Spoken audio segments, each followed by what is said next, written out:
Hi all, welcome to our channel turning PSC.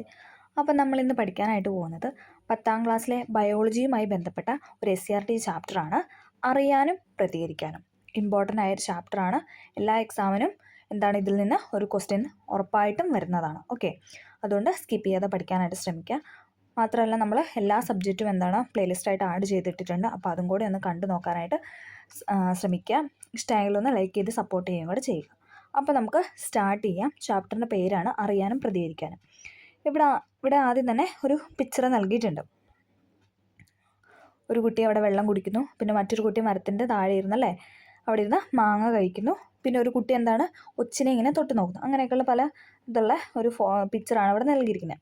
ചിത്രം നിരീക്ഷിക്കൂ. കുട്ടികൾക്കും മറ്റ് ജീവികൾക്കും വിവിധങ്ങളായ അനുഭവങ്ങൾ ഉണ്ടാകുന്നുണ്ടല്ലോ. അത് എന്തെല്ലാമാണെന്നാണ് ചോദിച്ചിരിക്കുന്നത്. കുട്ടി മാമ്പഴം രുചിക്കുന്നു. ഒച്ചിനെ തൊടുമ്പോൾ അതിൻ്റെ ശരീരം ഉള്ളിലേക്ക് വലിയുന്നു. നമുക്ക് ഫസ്റ്റ് പഠിക്കാനുള്ള പോയിൻ്റാണ്, ജീവികളിൽ പ്രതികരണങ്ങൾക്ക് കാരണമാകുന്ന പ്രേരണയാണ് ഉദ്ദീപനങ്ങൾ. ജീവികളിൽ പ്രതികരണങ്ങൾക്ക് കാരണമാകുന്ന പ്രേരണയാണ് എന്തെന്ന് പറയുന്നത്? ഉദ്ദീപനം എന്ന് പറയുന്നത്. ചുറ്റുപാടിൽ നിന്നുള്ള ഉദ്ദീപനങ്ങൾ മാത്രമാണ് നമുക്ക് തിരിച്ചറിയാനാകുന്നത്. വിശപ്പ്, ദാഹം എന്നിവ ശരീരത്തിനുള്ളിൽ ഉണ്ടാകുന്ന ഉദ്ദീപനങ്ങൾ അല്ലേ? നമുക്കറിയാം അല്ലേ, വിശപ്പും ദാഹമൊക്കെ നമ്മുടെ ശരീരത്തിനുള്ളിൽ ഉണ്ടാകുന്നതാണ്. പക്ഷെ എന്നാലും നമുക്കറിയാം നമുക്ക് ദാഹിക്കുന്നുണ്ട്, നമുക്ക് വിശക്കുന്നുണ്ട്. അപ്പോൾ അതൊക്കെ എന്തെന്ന് പറയുന്ന ഉദ്ദീപനങ്ങളിൽ പെടുന്നതാണ്. സമാനമായ ഉദ്ദീപനങ്ങൾക്ക് കൂടുതൽ ഉദാഹരണം കണ്ടെത്താനാണ് പറയുന്നത്. ഇവിടെ ഉദ്ദീപനം സ്വീകരിക്കുന്ന സവിശേഷ കോശങ്ങളായിട്ട് നാക്കിൻ്റെയൊക്കെ പിക്ചർ നൽകിയിട്ടുണ്ട്. നമുക്ക് നോക്കാം. പിന്നെ നമ്മുടെ ശരീരം കൊടുത്തിട്ടല്ലേ, നാഡീവ്യവസ്ഥ കൊടുത്തിട്ടുണ്ട്. മസ്തിഷ്കം, സുഷുമ്ന, നാഡികൾ എന്നൊക്കെ പറഞ്ഞ് കൊടുത്തിട്ടുണ്ട്. ഉദ്ദീപനങ്ങളെ സ്വീകരിക്കാൻ ജ്ഞാനേന്ദ്രിയങ്ങളിലും മറ്റ് ശരീരഭാഗങ്ങളിലും സവിശേഷമായ കോശങ്ങളുണ്ട്. ഗ്രാഹികൾ എന്നാണ് ഈ കോശങ്ങൾ അറിയപ്പെടുന്നത്. ഗ്രാഹികൾ അഥവാ റിസപ്റ്റേഴ്സ് എന്നാണ് അറിയപ്പെടുന്നത്. ഇവ ഉദ്ദീപനങ്ങൾ സ്വീകരിച്ച ശേഷം ഉചിതമായ സന്ദേശങ്ങൾ രൂപപ്പെടുത്തും അല്ലേ? നമ്മളിപ്പോൾ വായിലൊരു മാങ്ങയോ അല്ലെങ്കിൽ എന്തെങ്കിലും ഒരു സാധനം വെച്ചു അല്ലെ, എന്തെങ്കിലും ഒരു ടേസ്റ്റ് നമ്മുടെ വയലിട്ട് നമുക്ക് അല്ലെ നമ്മുടെ ബ്രെയിനിൽ ചെന്നാൽ നമുക്ക് ആ ഒരു ടേസ്റ്റ് നമുക്ക് മനസ്സിലാണ് അല്ലേ? അപ്പം നമുക്ക് അതിനുശേഷം ആ ഉദ്ദീപനം നമ്മുടെ ശരീരത്തിൽ സ്വീകരിച്ച ശേഷം അതിന് വേണ്ടേ, അത് കഴിക്കാനാണ്. കഴിപ്പാണെങ്കിൽ നമുക്ക് വേണ്ട വേണമെന്നുള്ള സാധനമാണെങ്കിൽ വേണമെന്ന് തോന്നാനും അല്ലെ വേണ്ട എന്ന് തോന്നാനുള്ള സന്ദേശങ്ങളൊക്കെ രൂപപ്പെടുത്തുന്നു. ഉദ്ദീപനങ്ങളെ സ്വീകരിച്ച് ഗ്രാഹികൾ രൂപപ്പെടുത്തുന്ന സന്ദേശങ്ങൾ തലച്ചോറിൽ എത്തുന്നതോടെയാണ് പൊതുവെ പ്രതികരണ പ്രവർത്തനം നടക്കുന്നത് അല്ലേ? അതാണ് ഞാൻ ഇപ്പോൾ പറഞ്ഞത്. ഈ പ്രവർത്തനങ്ങളെ നിയന്ത്രിക്കുകയും ഏകോപിപ്പിക്കുകയും ചെയ്യുന്നത് നാഡീവ്യവസ്ഥയാണ്. നമുക്ക് നോക്കാം. ഇവിടെ നാഡീകോശം കൊടുത്തിട്ടുണ്ട്. നമുക്ക് ഡീറ്റെയിൽ ആയിട്ട് പഠിക്കണം. PYQ ഒരുപാട് ക്വസ്റ്റ്യൻ വന്നിട്ടുള്ള പോർഷനാണ്. നാഡീവ്യവസ്ഥയുടെ അടിസ്ഥാന നിർമ്മാണ ഘടകമാണ് നാഡീകോശം അഥവാ ന്യൂറോൺ. മറ്റെല്ലാ കോശങ്ങളെയും പോലെ നാഡീകോശത്തിനും കോശസ്തരവും കോശദ്രവ്യവും ന്യൂക്ലിയസും ഉണ്ട്. നമ്മൾ പറഞ്ഞായിരുന്നല്ലേ കഴിഞ്ഞ ക്ലാസ്സിലൊക്കെ നമ്മൾ ഇത് തന്നെയായിരുന്നു ഡീറ്റെയിൽ ആയിട്ട് പറഞ്ഞുകൊണ്ടിരുന്നത്. ഒരു കോശം എടുത്താൽ നമുക്ക് അങ്ങനത്തെ 3 പാർട്ട് മെയിനായിട്ടല്ലേ, എല്ലാവരിലും കാണുന്ന 3 പാർട്ടാണ് കോശസ്തരം, കോശദ്രവ്യം, ന്യൂക്ലിയസ്. വിശകലനം ചെയ്ത് നാഡീകോശത്തിൻ്റെ മുഖ്യ ഭാഗങ്ങൾ പഠിക്കാനൊക്കെയാണ് അവിടെ പറഞ്ഞിരിക്കുന്നത്. നമുക്ക് നോക്കാം. ഇവിടെ ഒരു നാഡീകോശം കൊടുത്തിട്ടുണ്ട് അല്ലേ, വിവിധ ഭാഗങ്ങൾ അല്ലേ, കോശദ്രവ്യം, കോശ ശരീരം, ന്യൂക്ലിയസ് ഒക്കെ ഇവിടെ അടയാളപ്പെടുത്തുന്നുണ്ട്. ന്യൂക്ലിയസ് അല്ലെ, മർമ്മ നമ്മൾ പറഞ്ഞല്ലേ, പിന്നെ കോശ ശരീരം, കോശദ്രവ്യമൊക്കെ കൊടുത്തിട്ടുണ്ട്. നമുക്കിത് ഡീറ്റെയിൽ ആയിട്ട് പഠിക്കാം. ഡെൻഡ്രോണിൻ്റെ ശാഖകളാണ് ഡെൻഡ്രൈറ്റ്. അത് ഫസ്റ്റ് ഡെൻഡ്രൈറ്റ് കൊടുത്തിട്ടുണ്ട്, പിന്നെ ഡെൻഡ്രോൺ കൊടുത്തിട്ടുണ്ട്, പിന്നെ ശ്വാൻകോശം, സിനാപ്റ്റിക് നോബ്, ആക്സോണൈറ്റ്, ആക്സോണം. അപ്പോൾ നമുക്ക് ഫസ്റ്റ് ഡെൻഡ്രോൺ നോക്കാം. ഡെൻഡ്രോണിൻ്റെ പിക്ചർ അത് ഏതുണ്ടോ? ഇതാണ്, ഈ ഒരു പോസ്റ്ററാണ് ഡെൻഡ്രോൺ എന്ന് പറയുന്നത്. ഇത് ഓക്കെ, കാണാമെന്ന് പ്രതീക്ഷിക്കുന്നത്. ഇവിടുന്ന് ആരോ കൊടുത്തിട്ടുണ്ടല്ലോ. ഓക്കെ, കോശ ശരീരത്തിൽ നിന്നുള്ള നീളം കുറഞ്ഞ തന്തുവാണ് ഡെൻഡ്രോൺ എന്ന് പറയുന്നത്. നമ്മളൊരു സെല്ലാണ് എടുത്തേക്കുന്നത്. ഓക്കെ, ന്യൂറോണിൻ്റെ കോശമാണ് എടുത്തേക്കുന്നത്. കോശ ശരീരത്തിൽ നിന്നുള്ള നീളം കുറഞ്ഞ തന്തുവാണ് ഡെൻഡ്രോൺ. ഡെൻഡ്രൈറ്റിൽ നിന്നുള്ള ആവേഗങ്ങളെ കോശ ശരീരത്തിൽ എത്തിക്കുന്നത് ഡെൻഡ്രോൺ ആണ്. അപ്പോൾ നമുക്ക് ഡെൻഡ്രൈറ്റ് എന്താണെന്ന് നോക്കാം. ഡെൻഡ്രോണിൻ്റെ ശാഖകളാണ് ഇത് കണ്ടോ അല്ലേ, ബ്രാഞ്ചസ് പോലെ ഇങ്ങനെ കാണപ്പെടുന്ന കുട്ടിയായിട്ടുള്ള ശാഖകളാണ് ഇതെന്ന് പറയുന്നത്. ഇതൊക്കെയാണ് ഇതെന്ന് പറയുന്നത് ഡെൻഡ്രൈറ്റ് എന്ന് പറയുന്നത്. ഡെൻഡ്രോണിൻ്റെ ശാഖകളാണ് എന്തെന്ന് പറയുന്നത് ഡെൻഡ്രൈറ്റ്. തൊട്ടടുത്ത ന്യൂറോണിൽ നിന്ന് സന്ദേശങ്ങൾ സ്വീകരിക്കുന്ന ഭാഗം, അതായത് അടുത്ത ഒരു ന്യൂറോൺ കോശത്തിൽ നിന്നാണ് സന്ദേശങ്ങളൊക്കെ സ്വീകരിക്കുന്നത് അല്ലേ. പുള്ളി അതന്നെ ഏറ്റവും അറ്റത്താണ് ഇരിക്കുന്നത്. അപ്പോൾ അത് ചെന്ന് കണക്ട് ചെയ്യാം. തൊട്ടടുത്ത ന്യൂറോണിൽ നിന്ന് സന്ദേശം സ്വീകരിക്കുന്ന ഭാഗമാണ് ഡെൻഡ്രൈറ്റ്. ഡെൻഡ്രോൺ ഡെൻഡ്രൈറ്റിൽ നിന്നുള്ള ആവേഗങ്ങളെ കോശ ശരീരത്തിൽ എത്തിക്കുന്നു. അപ്പം ന്യൂറോണിൽ നിന്ന് സന്ദേശങ്ങൾ സ്വീകരിക്കുന്നു, എന്നിട്ട് അതിൻ്റെ ആവേഗങ്ങളെയൊക്കെ കോശ ശരീരത്തിൽ എത്തിക്കുന്ന ഡെൻഡ്രോൺ ആണ്. അടുത്ത ഇവിടെ കൊടുത്തിരിക്കുന്ന ഷാൻ കോശം ആക്സോണിനെ വലയം ചെയ്യുന്നു. അപ്പോൾ നമുക്ക് ആക്സോൺ എന്താണെന്ന് നോക്കാം അല്ലേ. കോശ ശരീരത്തിൽ നിന്നുള്ള നീളം കൂടിയ തന്തുവാണ് ആക്സോൺ. കോശ ശരീരത്തിൽ നിന്നുള്ള നീളം കൂടിയ തന്തു. നമ്മൾ നീളം കുറഞ്ഞ തന്തു ആയിരുന്നാലും ഡെൻഡ്രോൺ ആയിരുന്നു അല്ലേ. നീളം കുറഞ്ഞ തന്തു എന്ന് പറയുന്നത് ഡെൻഡ്രോണും, നീളം കൂടിയ തന്തു ഇതാണ് ഇതെന്ന് പറയുന്നത്. ഈ ഒരു ഭാഗം, ഈ ഒരു യെല്ലോയിൽ ഇങ്ങനെ വളഞ്ഞു പോയേക്കുന്നതാണ്, അതെന്ന് പറയുന്നതാണ് ആക്സോൺ. നീളം കൂടിയ തന്തു കോശ ശരീരത്തിൽ നിന്ന് ആവേഗങ്ങളെ പുറത്തേക്ക് സംവഹിക്കുന്നു. കോശ ശരീരത്തിൽ എത്തിക്കുന്ന ആരായിരുന്നു? ഡെൻഡ്രൈറ്റ് ആയിരുന്നു അല്ലേ. ഡെൻഡ്രൈറ്റിൽ നിന്ന് ആവേഗങ്ങളെ കോശ ശരീരത്തിൽ എത്തിക്കുന്ന ഡെൻഡ്രോൺ ആയിരുന്നു. ഇനി കോശ ശരീരത്തിൽ നിന്ന് ആവേഗങ്ങളെ പുറത്ത് സംവഹിക്കുന്നത് ആക്സോൺ ആണ്. ഓക്കെ, ആക്സോണായിട്ട് നമുക്ക് കണക്ട് ചെയ്യാം. ആക്സോണിൻ്റെ ശാഖകളാണ് ആക്സോണേറ്റ് അല്ലേ. ഡെൻഡ്രോണിൻ്റെ ശാഖകളായിരുന്നു ഡെൻഡ്രൈറ്റ്, ആക്സോണിൻ്റെ ശാഖകളാണ് ആക്സോണേറ്റ്. ആവേഗങ്ങളെ സിനാപ്റ്റിക് നോബിൽ എത്തിക്കുന്നു. സിനാപ്റ്റിക് നോബ് നോക്കിക്കതേ ഒരു അല്ലേ, ഈ കാണുന്ന ഇതാണ് സിനാപ്റ്റിക് നോബ് എന്ന് പറയുന്നത്. ഈ ഒരു ഉണ്ട പോലെ മുട്ട പോലെ നമുക്ക് കാണാം അല്ലേ, കുട്ടിയായിട്ട് കാണുന്നത് ഇതാണ് സിനാപ്റ്റിക് നോബ്. ഓക്കെ, ആവേഗങ്ങളെ സിനാപ്റ്റിക് നോബിൽ എത്തിക്കുന്ന ആരാന്ന് ചോദിച്ചാൽ ആരാണ്? ആക്സോണേറ്റ് ആണ്. അപ്പോൾ സിനാപ്റ്റിക് നോബ് എന്താ നോക്കാം. ആക്സോണിൻ്റെ അഗ്രഭാഗമാണ് സിനാപ്റ്റിക് നോബ്. തൊട്ടടുത്ത ന്യൂറോണിൽ നിന്ന് സന്ദേശങ്ങൾ സ്വീകരിക്കുന്ന ഭാഗമായ അല്ലെ ബ്രാഞ്ചസ് ആയിട്ട് കാണപ്പെടുന്നതായിരുന്നു ഡെൻഡ്രൈറ്റ്. ഇനി ഉണ്ട പോലെ നമുക്ക് കാണുന്നതാണ് സിനാപ്റ്റിക് നോബ് അല്ലെ. നോബ് എന്നൊക്കെ പറയുമ്പോൾ നമുക്ക് അതൊന്ന് കണക്ട് ചെയ്യാം. ആക്സോണിൻ്റെ അഗ്രഭാഗമാണ് ഇതെന്ന് പറയുന്നത് സിനാപ്റ്റിക് നോബ്. നാഡീയ പ്രേഷകം സ്രവിക്കുന്ന സിനാപ്റ്റിക് നോബാണ്. അപ്പോൾ നമുക്ക് ഒന്നും കൂടെ ഒന്ന് പറയാം. കോശ ശരീരത്തിൽ നിന്നുള്ള നീളം കുറഞ്ഞ തന്തുവാണ് ഡെൻഡ്രോൺ. ഡെൻഡ്രൈറ്റിൽ നിന്ന് ആവേഗങ്ങൾ കോശ ശരീരത്തിൽ എത്തിക്കുന്നു. അപ്പോൾ ഡെൻഡ്രൈറ്റ് എന്താണ്? ഡെൻഡ്രോണിൻ്റെ ശാഖയാണ് ഡെൻഡ്രൈറ്റ്. തൊട്ടടുത്ത ന്യൂറോണിൽ നിന്ന് സന്ദേശങ്ങൾ സ്വീകരിക്കുന്നു. ഇനി നമ്മൾ ആക്സോൺ ആണ് പറയുന്നത്. കോശ ശരീരത്തിൽ നിന്നുള്ള നീളം കൂടിയ തന്തുവാണ് ആക്സോൺ. കോശ ശരീരത്തിൽ നിന്ന് ആവേഗങ്ങളെ പുറത്തേക്ക് സംവഹിക്കുന്നു. ആക്സോണേറ്റ് എന്താണ്? ആക്സോണിൻ്റെ ശാഖകളാണ്. ആവേഗങ്ങളെ സിനാപ്റ്റിക് നോബിൽ എത്തിക്കുന്നു. ഇനി ശ്വാൻ കോശം എന്താണ്? ആക്സോണിനെ വലയം ചെയ്തല്ലേ, അതെ ഇങ്ങനെ ഈ വലയം ചെയ്ത് കാണിച്ചിരിക്കുന്നതാണ് ഇതെന്ന് പറയുന്നത്. ഇതൊക്കെ എന്ന് പറയുന്നതാണ് ശ്വാൻ കോശം. ഓക്കെ, സിനാപ്റ്റിക് നോബ് എന്തായിരുന്നു? ആക്സോണിൻ്റെ അഗ്രഭാഗമാണ് സിനാപ്റ്റിക് നോബ്. നാഡീയ പ്രേഷകം സ്രവിക്കുന്നു. ഓക്കെ, അപ്പോൾ നമ്മളിപ്പോൾ പഠിച്ചെന്താണ്? നാഡി കോശം അഥവാ ന്യൂറോണിൻ്റെ ആ ഒരു സ്ട്രക്ചറാണ് നമ്മൾ പഠിച്ചത്. എല്ലാവരും അത് കൃത്യമായിട്ട് പഠിക്കാനായിട്ട് ശ്രമിക്കുക. ഓക്കെ, മിക്ക ആക്സോണുകളെയും കൊഴുപ്പടങ്ങിയ മൈലിൻ എന്ന സ്ഥലം ആവർത്തിച്ച് വലയം ചെയ്തിരിക്കുന്നു. നമ്മൾ പറഞ്ഞല്ലേ ആക്സോൺ ഈ ഒരു പോർഷനാണ് ആക്സോൺ എന്ന് പറഞ്ഞാൽ നീളം കൂടി തന്നു അല്ലേ. അപ്പോൾ എല്ലാ ആക്സോണുകളെയും എന്താണ്? കൊഴുപ്പടങ്ങിയ മൈലിൻ എന്ന സ്ഥലം ആവർത്തിച്ച് വലയം ചെയ്തിരിക്കുന്നു. ഇതാണ് മൈലിൻ ഷീത്ത് അല്ലേ. മൈലിൻ എന്ന വലയം ആവർത്തിച്ച് വന്നിരിക്കുന്ന അതിന് നമ്മൾ പറയുന്നതാണ് മൈലിൻ ഷീത്ത്. ഇത് ഇവിടെ കൊടുത്തിട്ടുണ്ട് പിക്ചറിൽ. ഇതാണ് മൈലിൻ ഷീത്ത്. ആ കൊഴുപ്പടങ്ങിയ ഭാഗമാണ് മൈലിൻ ഷീത്ത്. ചുവടെ നൽകിയിരിക്കുന്നു ചിത്രമാണ് നോക്കാൻ പറയുന്നത്. ഓക്കെ, അപ്പം എന്താണ് നമ്മൾ പറഞ്ഞു? ആക്സോൺ നമ്മൾ പറഞ്ഞു നീളം കൂടിയ തന്തു എന്ന് പറഞ്ഞു. അതിനെ കൊഴുപ്പടങ്ങിയ മൈലിൻ എന്ന സ്ഥലം ആവർത്തിച്ച് വലയം ചെയ്തിരിക്കുന്നതാണ് എന്തെന്ന് പറയുന്നത്? മൈലിൻ ഷീത്ത് എന്ന് പറയുന്നത്. ഓക്കെ, ഒരു കൂട്ടം ആക്സോണുകൾ ചേരുന്നതാണ് നാഡി. എന്തെന്ന് പറയുന്നത്? നാഡി എന്ന് പറയുന്നത്. അവയിലെ മൈലിൻ ഷീത്ത് രൂപപ്പെട്ടിരിക്കുന്ന ശ്വാൻ കോശങ്ങളാലാണ്. നമ്മൾ പറഞ്ഞായിരുന്നല്ലേ, പിക്ചറിൽ നമ്മൾ പറഞ്ഞായിരുന്നല്ലേ, ശ്വാൻ കോശം എന്ന് പറഞ്ഞാൽ ആക്സോണിനെ വലയം ചെയ്യുന്നതെന്ന് പറഞ്ഞു. അപ്പോൾ ആക്സോണുകൾ നിർമ്മിതമാണ് ഇതെന്ന് പറയുന്നത്. അവയിൽ മൈലിൻ ഷീത്ത് രൂപപ്പെട്ടിരിക്കുന്നത് എന്താണ്? ശ്വാൻ കോശങ്ങളാൽ നിന്നാണ്. ഓക്കെ, മസ്തിഷ്കത്തിലെയും സുഷുമ്നയിലെയും മൈലിൻ ഷീത്ത് ഒളിഗോഡെൻഡ്രോസൈറ്റ് എന്ന സവിശേഷ കോശങ്ങളാൽ നിർമ്മിക്കപ്പെട്ടിരിക്കുന്നു. അപ്പോൾ പുതിയൊരു വാക്ക് കിട്ടിയില്ലേ, ഒളിഗോഡെൻഡ്രോസൈറ്റ്. മസ്തിഷ്കത്തിലെയും സുഷുമ്നയിലും മൈലിൻ ഷീത്ത് ഒളിഗോഡെൻഡ്രോസൈറ്റുകൾ എന്ന സവിശേഷ കോശങ്ങളാലാണ് നിർമ്മിതം. അപ്പോൾ നമുക്ക് ഒളിഗോഡെൻഡ്രോസൈറ്റ് എന്താണെന്ന് ഒന്ന് നോക്കാം. ഒളിഗോഡെൻഡ്രോസൈറ്റും ശ്വാൻ കോശങ്ങളും. നാഡീകോശങ്ങൾക്ക് സംരക്ഷണം നൽകുന്നവയാണ് ഒളിഗോഡെൻഡ്രോസൈറ്റുകളും ശ്വാൻ കോശങ്ങളും. എന്താണ് നമ്മൾ പറഞ്ഞു? ആക്സോണിനെ പൊതിഞ്ഞിരിക്കുന്നതാണ് ആരെന്ന് പറഞ്ഞാൽ ശ്വാൻ കോശം. അപ്പോൾ നാഡീകോശങ്ങൾക്ക് സംരക്ഷണം നൽകുന്നവയാണ് ഒളിഗോഡെൻഡ്രോസൈറ്റും ശ്വാൻ കോശങ്ങളും. ഒരു ഒളിഗോഡെൻഡ്രോസൈറ്റ് ഒരേ സമയം പല ആക്സോണുകളെ പൊതിഞ്ഞോ ഒരു ആക്സോണിൻ്റെ വിവിധ ഭാഗങ്ങളെ പലതവണ പൊതിഞ്ഞോ ആണ് മൈലിൻ ഷീത്ത് നിർമ്മിക്കുന്നത്. എന്താണ്? ഒരു ഒളിഗോഡെൻഡ്രോസൈറ്റ് എന്ന് പറഞ്ഞാൽ ഒരേ സമയം പല ആക്സോണുകളെ പൊതിഞ്ഞോ അല്ലെങ്കിൽ ഒരു ആക്സോണിന് തന്നെ വിവിധ ഭാഗങ്ങളെ പലതവണ റിപ്പീറ്റ് ചെയ്ത് പൊതിഞ്ഞോ മൈലിൻ ഷീത്ത് നിർമ്മിക്കുന്നു. നാഡികളെ ആക്സോണുകൾ ശ്വാൻ കോശങ്ങളാൽ നിർമ്മിതമായ മൈലിൻ ഷീത്ത് കാണപ്പെടുന്നു. നാഡികളിലെ ആക്സോണുകളിൽ എന്താണ്? ശ്വാൻ കോശങ്ങളാൽ നിർമ്മിതമായ മൈലിൻ ഷീത്ത് കാണപ്പെടുന്നു. ഒരു ശ്വാൻ കോശം ആക്സോണിനെ ആവർത്തിച്ച് വലയം ചെയ്യുന്നു. അതിലൊരു ശ്വാൻ കോശം എന്താണ് ചെയ്യുന്നത്? ആക്സോണിനെ ആവർത്തിച്ച് വലയം ചെയ്യുന്നു. ഓക്കെ, മസ്തിഷ്കത്തിലെയും സുഷുമ്നയിലെയും മൈലിൻ ഷീത്ത് ഒളിഗോഡെൻഡ്രോസൈറ്റ് എന്ന സവിശേഷ കോശങ്ങളാണ് നിർമ്മിക്കപ്പെട്ടിരുന്നത്. അപ്പോൾ നമ്മൾ ഒളിഗോഡെൻഡ്രോസൈറ്റ് എന്താണെന്ന് പറഞ്ഞു വെച്ചത്. ഓക്കെ, മൈലിൻ ഷീത്തിന് തിളങ്ങുന്ന വെള്ള നിറമാണ്. മസ്തിഷ്കത്തിലും സുഷുമ്നയിലും മൈലിൻ ഷീത്ത് ഉള്ള നാഡീകോശങ്ങൾ കൂടുതലായി കാണപ്പെടുന്ന ഭാഗം വൈറ്റ് മാറ്റർ എന്നും ഇത് പഠിക്കണേ. മസ്തിഷ്കത്തിലും സുഷുമ്നയിലും മൈലിൻ ഷീത്ത് ഉള്ള നാഡീകോശങ്ങൾ കൂടുതലായി കാണപ്പെടുന്ന ഭാഗം വൈറ്റ് മാറ്റർ എന്നും മൈലിൻ ഷീത്ത് ഇല്ലാത്ത ഭാഗം എന്താണ്? ഗ്രേ മാറ്റർ അല്ലേ. മൈലിൻ ഷീത്ത് ഇല്ലാത്ത ഭാഗം ഗ്രേ മാറ്റർ എന്നും അറിയപ്പെടുന്നു. എന്താണ്? മസ്തിഷ്കത്തിലും സുഷുമ്നയിലും മൈലിൻ ഷീത്ത് ഉള്ള നാഡീകോശങ്ങൾ അറിയപ്പെടുന്നതാണ് ഇതെന്ന് പറഞ്ഞാൽ വൈറ്റ് മാറ്റർ. അത് കാണപ്പെടുന്ന ഭാഗമാണ് വൈറ്റ് മാറ്റർ. ഇനി ഇല്ലാത്തതാണെങ്കിൽ എന്താണ് അറിയപ്പെടുന്നത്? ഗ്രേ മാറ്റർ എന്ന് അറിയപ്പെടുന്നു. ഓക്കെ, ഉള്ളതാണെങ്കിൽ വൈറ്റ് മാറ്റർ, ഇല്ലാത്തതാണെങ്കിൽ ഗ്രേ മാറ്റർ. ആക്സോണിന് പോഷക ഘടകങ്ങൾ ഓക്സിജൻ തുടങ്ങിയവ നൽകുക, ആവേഗങ്ങളുടെ വേഗത വർദ്ധിപ്പിക്കുക, വൈദ്യുത ഇൻസുലേറ്ററായി വർത്തിക്കുക, ബാഹ്യക്ഷതങ്ങളിൽ നിന്ന് ആക്സോണിനെ സംരക്ഷിക്കുക എന്നിവയാണ് മൈലിൻ ഷീത്തിൻ്റെ ധർമ്മങ്ങൾ. അല്ലേ, മൈലിൻ ഷീത്ത് നമ്മൾ പറഞ്ഞു പൊതിഞ്ഞ് സംരക്ഷിക്കുക എന്ന് പറഞ്ഞു. അപ്പോൾ ആക്സോണിന് പോഷക ഘടകങ്ങൾ ഓക്സിജന് തുടങ്ങിയവ നൽകുന്നു. അതോടൊപ്പം എന്താണ്, ആവേഗങ്ങളുടെ വേഗത വർദ്ധിപ്പിക്കുക, വൈദ്യുത ഇൻസുലേറ്ററായിട്ട് പ്രവർത്തിക്കുക, ബാഹ്യക്ഷതങ്ങളിൽ നിന്ന് ആക്സോണിനെ സംരക്ഷിക്കുക. ഇതൊക്കെയാണ് എന്തെന്ന് പറയുന്നത് മൈലിൻ ഷീത്തിൻ്റെ ധർമ്മങ്ങൾ എന്ന് പറയുന്നത്. ഓക്കെ, നമ്മൾ ആദ്യം തന്നെ സന്ദേശങ്ങളല്ലേ നമ്മളിങ്ങനെയായിരുന്നു പറഞ്ഞത്, പ്രേഷണമൊക്കെ ആയിരുന്നു പറഞ്ഞല്ലേ. ഒച്ചിനെ തൊട്ടപ്പോൾ എന്താണ്, ആ ഒച്ചിൻ്റെ ആ തോടിനകത്തോട്ട് പോയി അതോടൊപ്പം മാങ്ങ കഴിച്ചപ്പോൾ എന്താ അല്ലേ, അതൊക്കെയായിരുന്നു നമ്മൾ പറഞ്ഞത്. അപ്പോൾ നമുക്കതൊക്കെ നോക്കാം. നാഡീവ്യവസ്ഥ നിയന്ത്രണവും ഏകോപനവും സാധ്യമാക്കുന്നത് സന്ദേശങ്ങളിലൂടെയാണ്. ഈ സന്ദേശങ്ങൾ എങ്ങനെയാണ് രൂപപ്പെടുന്നത്, ഇവ എങ്ങനെയാണ് നാഡീകോശത്തിലൂടെ സഞ്ചരിക്കുന്നത്? ചുവടെ നൽകിയിരിക്കുന്ന ചിത്രം നോക്കാനാണ് പറഞ്ഞിരിക്കുന്നത്. വിവരണത്തിനെ സൂചകങ്ങളുടെ അടിസ്ഥാനത്തിൽ വിശകലനം ചെയ്യാനാണ് പറഞ്ഞത്. നാഡീകോശത്തിൻ്റെ കോശസ്തരത്തിന് പുറത്ത് പോസിറ്റീവ് ചാർജും അകത്ത് നെഗറ്റീവ് ചാർജും നിലനിൽക്കുന്നു. ചില അയോണുകളുടെ വിന്യാസത്തിലുള്ള വ്യത്യാസമാണ് ഇതിന് കാരണം. എന്താണ്, നമ്മുടെ നാഡീകോശത്തിന് കോശസ്തരം അല്ലേ, നമ്മൾ പറഞ്ഞ ഏറ്റവും പുറത്തുള്ള സ്തരം എന്ന് പറഞ്ഞാൽ എന്താണ്, പുറം അല്ലേ.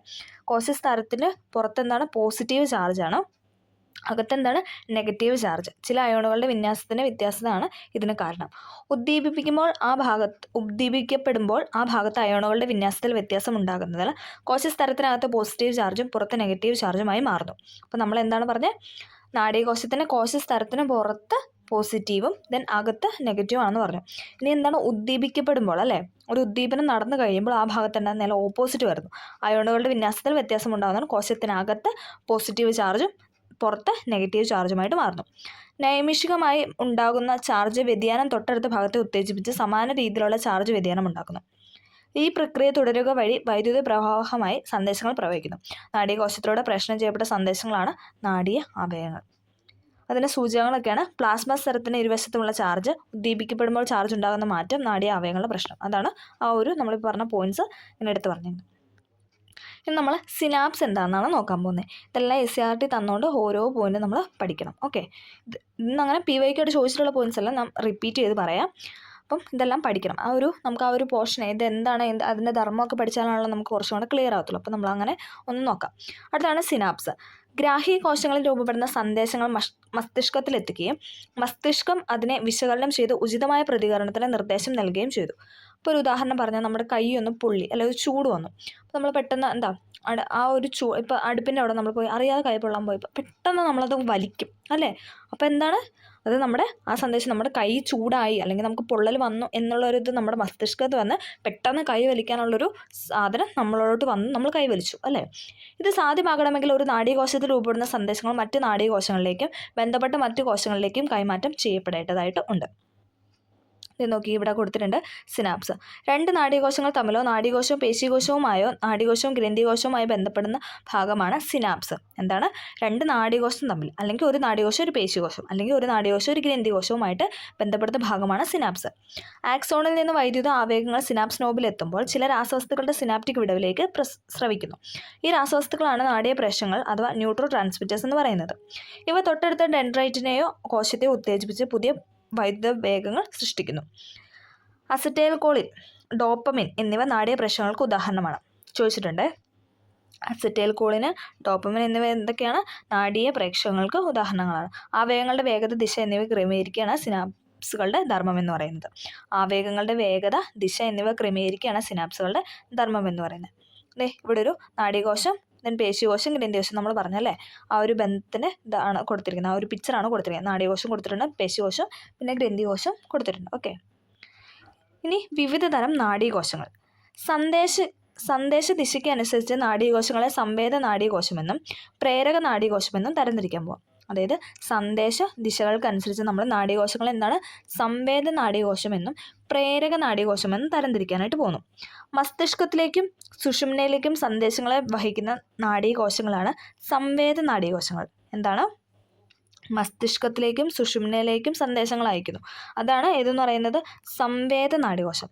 ഇനി പ്രേരക നാഡീകോശം എന്താണ്, അത് തിരിച്ച് മസ്തിഷ്കത്തിൽ നിന്നും സുഷുമ്നയിൽ നിന്നും സന്ദേശങ്ങൾ വിവിധ അവയവങ്ങളിലേക്ക്. ഇപ്പോൾ ഞാൻ പറഞ്ഞല്ലേ, നമ്മുടെ കൈ പൊള്ളാനാണെങ്കിൽ നമ്മുടെ ഇപ്പോൾ കൈ വലിക്കണം. അപ്പോൾ ആ കൈ എന്ന അവയവത്തിലോട്ട് എന്താണ് ആ സന്ദേശം എത്തിയാലാണ് നമുക്കത് വലിക്കാനായിട്ട് പറ്റത്തുള്ളൂ അല്ലേ. ടപ്പേന്ന് പറഞ്ഞിട്ട് ആ ഒരു നടക്കുന്ന ആ ഒരു കാര്യമാണ് പറഞ്ഞിരിക്കുന്നത്. അതായത് നാഡീകോശം രണ്ട് തരത്തിലുള്ള സംവേദം അല്ലേ, നമ്മുടെ തലച്ചോറിലേക്ക് എത്തുന്നു. നമുക്ക് ചൂടടിച്ചു എന്നുള്ള ഞാനൊരു എക്സാമ്പിളാണ് പറയുന്നത്. നമുക്ക് ചൂടടിച്ചു എന്നാൽ നമ്മുടെ തലയിലോട്ട് എത്തുന്നു. ദെൻ അത് പെട്ടെന്ന് നമ്മുടെ കൈ വലിക്കാനുള്ള സന്ദേശം തന്നെ തിരിച്ചു കിട്ടണം. അതാണ് ആ 2 ടൈപ്പാണ് ഇവിടെ പറഞ്ഞത്. എന്തൊക്കെയാണ്? സംവേദ നാഡീകോശമെന്നും അതോടൊപ്പം പ്രേരക നാഡീകോശമെന്നും. ഓക്കെ, ക്ലിയർ ആയെന്ന് പ്രതീക്ഷിക്കുന്നു. മസ്തിഷ്കത്തിലേക്കും സുഷുമ്നയിലേക്കും സന്ദേശങ്ങളെ വഹിക്കുന്ന നാഡീകോശമാണ് സംവേദ. അല്ലെ, അങ്ങോട്ട് കൊണ്ടുപോകണം, നമ്മുടെ ബ്രെയിനിലോട്ട് പോകണം. നമ്മുടെ കയ്യിൽ നിന്ന് ഇങ്ങനെ കയറി ബ്രെയിനിലോട്ട് പോകുന്നു. ഇനി ബ്രെയിനിൽ നിന്നാലും തിരിച്ച് വേഗം കയ്യിലൂടെ അങ്ങോട്ട് വരണം. ഞാനൊരു എക്സാമ്പിൾ ഇപ്പോൾ കൈ പുള്ളിന്ന് പറഞ്ഞുകൊണ്ടാണ് അങ്ങനെ പറഞ്ഞത്. ഏത് അവയവങ്ങളിലേട്ടാണോ അല്ലെങ്കിൽ എന്താണോ തിരിച്ച് റിസൾട്ട് എന്നുള്ളത് അത് അങ്ങോട്ടേക്ക് എത്തിക്കുന്നു. ഓക്കെ, പ്രേരക നാഡീകോശങ്ങൾ മസ്തിഷ്കത്തിൽ നിന്നും സുഷുമ്നയിൽ നിന്നും സന്ദേശങ്ങൾ വിവിധ അവയവങ്ങളിലേക്ക് എത്തിക്കുന്നു. ഓക്കെ, ക്ലിയർ ആയെന്ന് പ്രതീക്ഷിക്കുന്നു. ഇനി നമ്മൾ പറയുന്ന നാഡികൾ എന്ന് പറഞ്ഞിട്ട് ഇവിടെ ഇത് കൊടുത്തിട്ടുണ്ട്, നമുക്ക് നോക്കാം. ആക്സോണുകളുടെ കൂട്ടമാണല്ലോ നാഡികൾ. ഇവ യോജക കലയാൽ ആവരണം ചെയ്യപ്പെട്ടിരിക്കുന്നു. നാഡികളെ അവയുടെ ധർമ്മത്തിനനുസരിച്ച് 3ആയിട്ട് തരംതിരിക്കാം. അപ്പം നമ്മളിനി നാഡികളെ 3ആയിട്ട് തരംതിരിക്കാനായിട്ട് പോവാം. അപ്പോൾ നമ്മൾ പറഞ്ഞു സംവേദ നാഡിയുണ്ട്, പ്രേരക നാഡിയുണ്ട്. അത് കൂടാതെ എന്താണ്? സമ്മിശ്ര നാഡി, ഒരു നാഡിയും കൂടെ ഉണ്ട്. ഇതാണ് സമ്മിശ്ര നാഡി. സംവേദ നാഡി തന്തുക്കൾ ചേർന്നാണ് ഉണ്ടാകുന്നത്. സംവേദ നാഡി എങ്ങനെയാണ്? സംവേദ നാഡി തന്തുക്കൾ ചേർന്ന് ഉണ്ടാകുന്നു. അതിൻ്റെ ധർമ്മം എന്താണ്? ശരീരത്തിന് വിവിധ ഭാഗങ്ങളിൽ നിന്നുള്ള സന്ദേശങ്ങൾ മസ്തിഷ്കത്തിലേക്ക് സുഷുമ്നയിലേക്ക് എത്തിക്കുന്നു. നമ്മൾ പറഞ്ഞായിരുന്നല്ലേ, ആ ഒരു സന്ദേശം എന്താണ്? നമ്മുടെ മസ്തിഷ്കത്തിലോട്ടും നമ്മുടെ സുഷുമ്നയിലേക്ക് എത്തിക്കുന്ന ആരാണ്? സംവേദ നാഡിയാണ്. അപ്പോൾ പ്രേരണ നാഡി എന്താണ്? തിരിച്ച അവയവങ്ങളിലേക്ക് അല്ലേ. തലച്ചോറ്, സുഷുമ്ന എന്നിവയിൽ നിന്നുള്ള സന്ദേശങ്ങൾ ശരീരത്തിൻ്റെ വിവിധ ഭാഗങ്ങളിൽ എത്തിക്കുന്നതാണ് പ്രേരക നാഡി. പ്രേരക നാഡി തന്തുക്കൾ ചേർന്നാണ് പ്രേരക നാഡി ഉണ്ടായിരിക്കുന്നത്. ഓക്കെ, ഇനി അടുത്തൊരു നമ്മളിപ്പോൾ പറയാത്തൊരു പോയിന്റാണ് സമ്മിശ്ര നാഡി. സംവേദ നാഡി തന്തുക്കളും പ്രേരക നാഡി തന്തുക്കളും ചേർന്നാണ് ഉണ്ടാകുന്നത്. തലച്ചോറ്, സുഷുമ്ന എന്നിവയിലേക്കും തിരിച്ചുള്ള സന്ദേശങ്ങളുടെ വിനിമയം സാധ്യമാക്കുന്നതാണ് സമ്മിശ്ര നാഡി. രണ്ടും കൂടെ കൂടി കലർന്നെന്ന് ഓർത്താൽ മതി. തലച്ചോറ്, സുഷുമ്ന എന്നിവയിലേക്കും തിരിച്ചുള്ള സന്ദേശം, അതായത് അങ്ങോട്ടും ഉണ്ട് ഇങ്ങോട്ടും ഉണ്ട്, അത് രണ്ടും കൂടെ ചേർന്നാണ് സമ്മിശ്ര നാഡി എന്ന് പറയുന്നത്. ഓക്കെ, അടുത്തത് നമ്മൾ പറയാനായിട്ട് പോകുന്ന നാഡീ വ്യവസ്ഥയാണ്. ഓക്കെ, നാഡീ വ്യവസ്ഥ. നാഡീ വ്യവസ്ഥയ്ക്ക് കേന്ദ്ര നാഡീ വ്യവസ്ഥ, പെരിഫറൽ നാഡീ വ്യവസ്ഥ എന്നിങ്ങനെ 2 ഭാഗങ്ങളുണ്ട്. ഇത് ഇവിടെ കൊടുത്തിട്ടുണ്ട്, നമുക്കതൊക്കെ ഒന്ന് നോക്കാം. കേന്ദ്ര നാഡീ വ്യവസ്ഥയും പെരിഫറൽ നാഡീ വ്യവസ്ഥയും നോക്കിക്കേ, അത് വിശകലനം ചെയ്യാനായിട്ട് പറഞ്ഞിരിക്കുന്നത്. കേന്ദ്ര നാഡീ വ്യവസ്ഥയുടെ അവിടെ മസ്തിഷ്കവും സുഷുമ്നയും കൊടുത്തിട്ടുണ്ട്. ഇനി പെരിഫറലാണെങ്കിൽ എന്താ? ശിരോനാഡികളും ഉണ്ട്, സുഷുമ്ന നാഡികളും ഉണ്ട്. നമുക്കതൊക്കെ ഒന്ന് നോക്കാം. ആദ്യം നമുക്ക് മസ്തിഷ്കം. നാഡീവ്യവസ്ഥയുടെ കേന്ദ്രമാണ് മസ്തിഷ്കം അല്ലേ.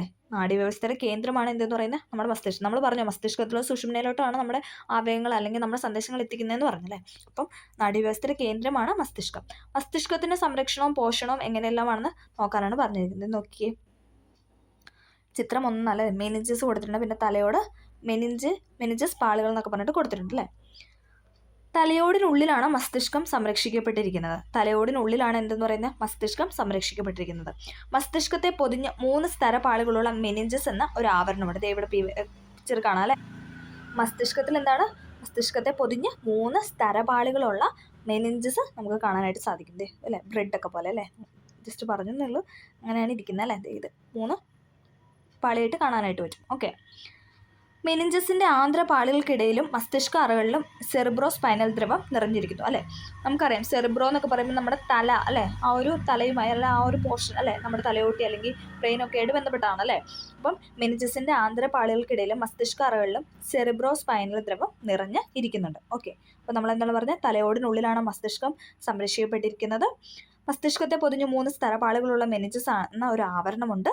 ഓക്കെ, മെനിഞ്ചസിൻ്റെ ആന്ധ്രപാളികൾക്കിടയിൽ മസ്തിഷ്ക അറകളിലും സെറിബ്രോസ്പൈനൽ ദ്രവം നിറഞ്ഞിരിക്കുന്നു, അഥവാ സെറിബ്രോസ്പൈനൽ ഫ്ലൂയിഡ് നിറഞ്ഞിരിക്കുന്നു. ഓക്കെ, രക്തത്തിൽ നിന്ന് രൂപപ്പെടുന്ന സെറിബ്രോസ്പൈനൽ ദ്രവം തിരികെ രക്തത്തിലേക്ക് ആഗിരണം ചെയ്യപ്പെടുന്നു. മസ്തിഷ്ക കലകൾക്ക് പോഷക ഘടകങ്ങൾ, ഓക്സിജൻ എന്നിവ നൽകുക, മസ്തിഷ്കത്തിനുള്ളിലെ മർദ്ദം ക്രമീകരിക്കുക, മസ്തിഷ്കത്തെ ക്ഷതങ്ങളിൽ നിന്ന് സംരക്ഷിക്കുക തുടങ്ങിയവയാണ് സെറിബ്രോസ്പൈനൽ ദ്രവത്തിൻ്റെ ധർമ്മങ്ങൾ. അപ്പം നമ്മൾ പറഞ്ഞു അവിടെ എന്താണ്? നമ്മുടെ സെറിബ്രോസ്പൈനൽ ഫ്ലൂയിഡ് എന്ന് പറഞ്ഞൊരു ദ്രവം മെനിഞ്ചസിന് അവിടെ നിറഞ്ഞിരിക്കുന്നുണ്ടെന്ന് പറഞ്ഞു. അപ്പം അതിൻ്റെ ആ ഒരു കാര്യങ്ങളാണ് അല്ലെ, ധർമ്മങ്ങളൊക്കെയാണ് പറഞ്ഞത്. എന്തെന്ന് പറഞ്ഞാൽ മസ്തിഷ്ക കലകൾക്ക് പോഷക ഘടകങ്ങൾക്ക് ഓക്സിജൻ അല്ലേ, നമ്മുടെ തലയിലോട്ട് എന്താണ്? ഓക്സിജനൊക്കെ എത്തണം അല്ലേ. മസ്തിഷ്ക കലകൾക്ക് പോഷക ഘടകങ്ങൾ ഓക്സിജന് നൽകണം. അതോടൊപ്പം എന്താണ്? മസ്തിഷ്കത്തിലെ മർദ്ദം അല്ലെ, ആ ഒരു പ്രഷർ ക്രമീകരിക്കണം. പിന്നെ എന്താണ്? ക്ഷതങ്ങളിൽ നിന്ന് അല്ലേ, നമ്മൾ പെട്ടെന്നൊന്ന് വീണാലോ ഒന്നും നമ്മുടെ മസ്തിഷ്കത്തിനൊന്നും പറ്റാതെ ബാഹ്യക്ഷതങ്ങളിൽ നിന്നൊക്കെ നമ്മളെ സംരക്ഷിക്കാനൊക്കെയാണ് എന്തെന്ന് പറയുന്നത് ഒരു സെറിബ്രോസ്പൈനൽ ഫ്ലൂയിഡ് നമ്മുടെ എന്താണ് തലയുടെ അവിടെ കാണപ്പെടുന്നത്. ഓക്കെ, മസ്തിഷ്കത്തിന് സംരക്ഷണം, മസ്തിഷ്കത്തിന് പോഷണം നൽകണം. ഓക്കെ, ജീവൽ പ്രവർത്തനങ്ങളെല്ലാം നിയന്ത്രിക്കുകയും ഏകോപിക്കുകയും ചെയ്യുന്ന മസ്തിഷ്കത്തിൻ്റെ വിവിധ ഭാഗങ്ങളാണ് അല്ലേ. നമുക്കറിയാം ജീവൽ പ്രവർത്തനങ്ങളെ നിയന്ത്രിക്കുക, ഏകോപിക്കുക അല്ലേ, എപ്പോഴും തന്നെ എക്സാമിന് ചോദിക്കാറുണ്ട്. അപ്പോൾ നമുക്ക് അതൊക്കെ ഒന്ന് നോക്കാം. അപ്പോൾ നമ്മുടെ തലച്ചോറാണ് അഥവാ മസ്തിഷ്കമാണ് ഇവിടെ കൊടുത്തിരിക്കുന്നത്. നമുക്ക് നോക്കാം, ഓരോരോ പാർട്ടാണ് ഉള്ളത്. ഇമ്പോർട്ടൻ്റ് ആണ് ഇത്, എല്ലാ ബോക്സും ഇതിനകത്ത് ഇമ്പോർട്ടൻ്റ് ആണ്. ഓക്കെ, ആദ്യം നമ്മൾ പറയുന്ന സെറിബ്രമാണ്. ഇമ്പോർട്ടൻ്റ് ആയ ഫസ്റ്റ് പോയിന്റാണ് സെറിബ്രം. മസ്തിഷ്കത്തിലെ ഏറ്റവും വലിയ ഭാഗമാണ് സെറിബ്രം. എന്താണ്? മസ്തിഷ്കത്തിന് ഏറ്റവും വലിയ ഭാഗമാണ് സെറിബ്രം. ധാരാളം ചുളിവുകളും മടക്കുകളും കാണപ്പെടുന്നുണ്ട്. എന്താണ്? ധാരാളം ചുളിവുകളും മടക്കുകളും മസ്തിഷ്കത്തിൽ നമുക്ക് കാണാനായിട്ട് പറ്റും. ഏറ്റവും വലിയ ഭാഗമാണ് ഇതെന്ന് പറയുന്നത് സെറിബ്രം എന്ന് പറയുന്നത്. സെറിബ്രത്തിന്റെ ചാര നിറമുള്ള പുറം ഭാഗത്തെ കോർട്ടെക്സ് എന്നും വെളുത്ത നിറമുള്ള ഉൾഭാഗത്തെ മെഡുല എന്നും വിളിക്കുന്നു. അത് പഠിക്കണേ. സെറിബ്രത്തിന്റെ ചാര നിറത്തിലുള്ള പുറം ഭാഗത്തെ കോർട്ടെക്സ് എന്നും വെളുത്ത നിറമുള്ള ഉൾഭാഗത്തെ നമ്മൾ എന്താണ് വിളിക്കുന്നത്? മെഡുല എന്നും വിളിക്കുന്നു. അപ്പോൾ മസ്തിഷ്കത്തിന്റെ ഏറ്റവും വലിയ ഭാഗമാണ്. ധാരാളം ചുളിവുകളും മടക്കുകളും കാണപ്പെടുന്നു. സെറിബ്രത്തിന്റെ ചാര നിറമുള്ള പുറം ഭാഗത്തെ കോർട്ടെക്സ് എന്നും വെളുത്ത ഭാഗത്തെ മെഡുല എന്നും വിളിക്കുന്നു. ഓക്കെ. ചിന്ത, ബുദ്ധി, ഓർമ്മ, ഭാവന എന്നിവയുടെ കേന്ദ്രം. ഇത് പിവയ്ക്കായിട്ട് ചോദിച്ചിട്ടുണ്ട്. ഈ എക്സാമ്പിളാണ് അല്ലെങ്കിൽ ഇങ്ങനത്തെ കാര്യങ്ങളാണ് കൂടുതലും ചോദിക്കുന്നത്. കാരണം നമുക്ക് മാറിപ്പോകാൻ ചാൻസ് ഉള്ള കാര്യം അതാണല്ലോ. ചിന്ത, ബുദ്ധി, ഓർമ്മ എന്നിവയുടെ കേന്ദ്രം ഏതാണെന്ന് ചോദിച്ചു കഴിഞ്ഞാൽ സെറിബ്രമാണ്. ചിന്ത, ബുദ്ധി, ഓർമ്മ, ഭാവന എന്നിവയുടെ കേന്ദ്രം. ഇന്ദ്രിയ അനുഭവങ്ങൾ ഉളവാക്കുന്നു. ഐച്ഛിക ചലനങ്ങളെ നിയന്ത്രിക്കുന്നു. ഇത് മാറിപ്പോവാതെ പഠിക്കണേ. ഐച്ഛിക ചലനങ്ങളെ നിയന്ത്രിക്കും. കാരണം നമുക്ക് എന്താണ് അനൈച്ഛിക ചലനങ്ങളെ നിയന്ത്രിക്കുന്നത് നമുക്ക് മെഡുല ഒബ്ലാങ്കട്ടയാണ്. അത് പഠിക്കാനുണ്ട്. അപ്പോൾ അതുകൊണ്ട് അത് മാറിപ്പോവാതെ ഐച്ഛിക ചലനങ്ങളെ നിയന്ത്രിക്കുന്നത് സെറിബ്രമാണെന്ന് കറക്റ്റായിട്ട് മാറിപ്പോ. ഇതിൽ ഒരെണ്ണം പഠിക്കുക. ഐച്ഛികം സെറിബ്രം എന്ന് പഠിക്കുക, അല്ലെങ്കിൽ അനൈച്ഛികം മെഡുല ഒബ്ലാങ്കട്ടയാണെന്ന് പഠിക്കുക. ഓക്കെ. അപ്പം അത് ഏതാണോ നമുക്ക് മാറിപ്പോവാതെ ഏതെങ്കിലും ഒരെണ്ണം കറക്റ്റായിട്ട് ഓർത്ത് വയ്ക്കാനായിട്ട് ശ്രമിക്കാം. മസ്തിഷ്കത്തിന് ഏറ്റവും വലിയ ഭാഗം സെറിബ്രം. ധാരാളം ചുളിവുകളും മടക്കുകളും കാണപ്പെടുന്നു. സെറിബ്രത്തിന് ചാര നിറമുള്ള പുറംഭാഗത്തെ കോർട്ടെക്സ് എന്നും വെളുത്ത നിറമുള്ള ഉൾഭാഗത്തെ നമ്മൾ മെഡുല എന്നും വിളിക്കുന്നു. ചിന്ത, ബുദ്ധി, ഓർമ്മ, ഭാവന എന്നിവയുടെ കേന്ദ്രമാണ് സെറിബ്രം. ഇന്ദ്രിയ അനുഭവങ്ങൾ ഉളവാക്കുന്നു. അതോടൊപ്പം ഐച്ഛിക ചലനങ്ങളെ നിയന്ത്രിക്കുന്നു. ഓക്കെ. ഇനി നമ്മൾ പറയുന്നത് അടുത്ത പോയിന്റാണ് സെറിബെല്ലം. അടുത്താണ് സെറിബെല്ലം. മസ്തിഷ്കത്തിന്റെ രണ്ടാമത്തെ വലിയ ഭാഗം. ഏറ്റവും വലിയ ഭാഗം ഏതായിരുന്നു? സെറിബ്രം ആയിരുന്നു. ഈ രണ്ടാമത്തെ പാർട്ടാണ് നമ്മൾ പഠിക്കാൻ പോകുന്നത്. ഏതാണ്? സെറിബെല്ലം. സെറിബ്രത്തിന് പിന്നിൽ താഴെ 2 ദളങ്ങളായിട്ട് കാണപ്പെടുന്നു. ചുളിവുകളും ചാലുകളും ഉണ്ട്. പഠിക്കേണ്ട പോയിന്റ് ഇതാണ്. പേശി പ്രവർത്തനങ്ങളെ ഏകോപിപ്പിച്ച് ശരീര തുലനനില പാലിക്കുന്നു. അല്ലെ, നമ്മൾ പറഞ്ഞു പഠിച്ചിട്ടുണ്ട്. മദ്യപാനികൾക്കൊക്കെ എന്താണ് ഈ തുലനനില പാലിക്കാതെ ആ ഒരു ഇത് നടക്കുന്നത് എന്താണെന്ന് വെച്ചാൽ അവരുടെ ഈ സെറിബെല്ലത്തിൻ്റെ ഇതാണ്. ഓക്കെ. പേശി പ്രവർത്തനങ്ങളെ ഏകോപിപ്പിച്ച് ശരീര തുലനനില പാലിക്കുന്നു. അപ്പം അത് കറക്റ്റായിട്ട് പഠിക്കുക. ഓക്കെ. മസ്തിഷ്കത്തിൻ്റെ രണ്ടാമത്തെ വലിയ ഭാഗം. സെറിബ്രത്തിന് പിന്നിൽ താഴെ 2 ദളങ്ങളായിട്ട് കാണപ്പെടുന്നു. ചുളിവുകളും ചാലുകളും ഉണ്ട്. പേശി പ്രവർത്തനങ്ങളെ ഏകോപിപ്പിച്ച് ശരീര തുലനനില പാലിക്കുന്നു. ശരീര തുലനനില പാലിക്കുന്നത് സെറിബെല്ലാണെന്ന് കറക്റ്റായിട്ട് പഠിക്കും. ഓക്കെ. ഐച്ഛിക ചലനങ്ങളെ നിയന്ത്രിക്കുന്ന സെറിബ്രമാണ്. ഇനി നമ്മൾ പറയുന്ന മൂന്നാമത്തെ പോയിന്റാണ് മെഡുല ഒബ്ലാങ്കട്ട. അതും ചോദിച്ചിട്ടുണ്ട് കേട്ടോ. ഈ പാർട്സ് എല്ലാം നമ്മളോട് എപ്പോഴും തന്നെ എക്സാമിന് ചോദിക്കുന്നതാണ്. അതുകൊണ്ട് സ്കിപ്പ് ചെയ്യാതെ പഠിക്കുക.